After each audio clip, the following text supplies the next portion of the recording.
No, not quite, it is complicated, but you will one day understand. James looked at Missy inquisitively.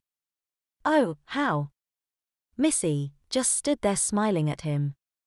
James became a bit disconcerted. Why are you looking at me like that for? Me is just using my imagination. The dead can manipulate the realm of dreams. See for yourself.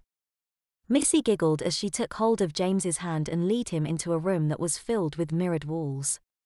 James looked at himself in utter shock. He was now wearing an identical dress to the one that Missy was wearing.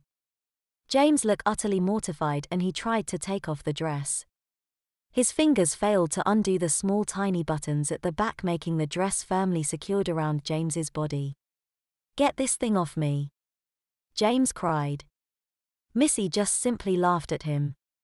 Oh, stop making such a fuss, the dress isn't real, silly. It feels pretty real to me. James. Please, it is my wish you be like this way. James looked at Missy in sudden confusion. What, why? Because me likes you as a girl. But I'm a boy. James protested. But you are not truly happy being so. What? I am so happy being a boy. You believe that, yes. But deep down you are not. You're just making that up. I would never do such a thing. Sleep on what I told you. Your realm is now fully awake. Missy's body faded away. Ghost-like, James awoke from his sleep. His head in a cold sweat. He got out of his bed and took a shower.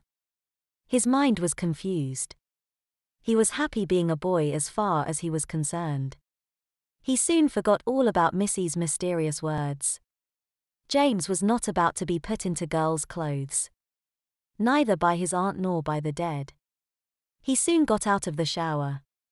He began to think of a way to persuade his aunt not to put him in girls' clothes. James soon got dressed and he put on a white pair of underpants. He had decided that he was not going to wear a nappy today. For once, Aunt Mary had not dressed him. James also put on a white t-shirt, a pair of blue shorts, white sports socks and blue, and white trainers on his feet. It was a warm and sunny morning. He looked at Aunt Mary worriedly. She looked as though she was ready to go out, as she was putting on her makeup, adjusting her hair and making sure she looked right. Are you going out, Aunt Mary? Of course I am going out. I am going out today to buy those girls' clothes for you, as I told you I would. James turned pale. No, Aunt Mary, please, please don't go out and do that. I am sorry, honestly I am. I won't ever embarrass you ever again, I promise. Oh no, you are not getting out of this and that is final, understood? Remarked Mary firmly. James lowered his eyes. Yes, Aunt Mary.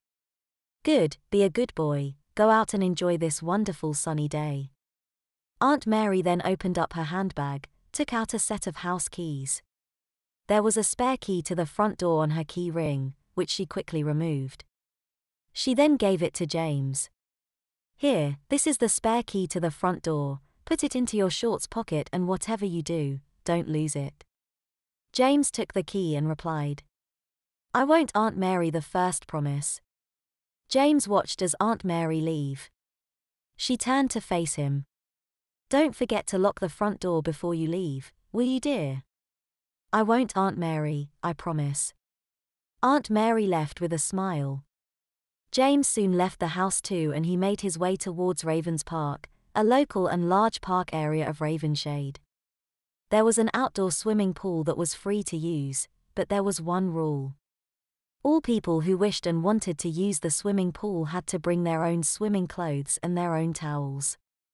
Other than this, the changing facility building, the use of the lockers were all free to use. There was a pool keeper and he was also the lifeguard. The pool was of a good size too and there was lots of others there. Surprisingly, no parents were there.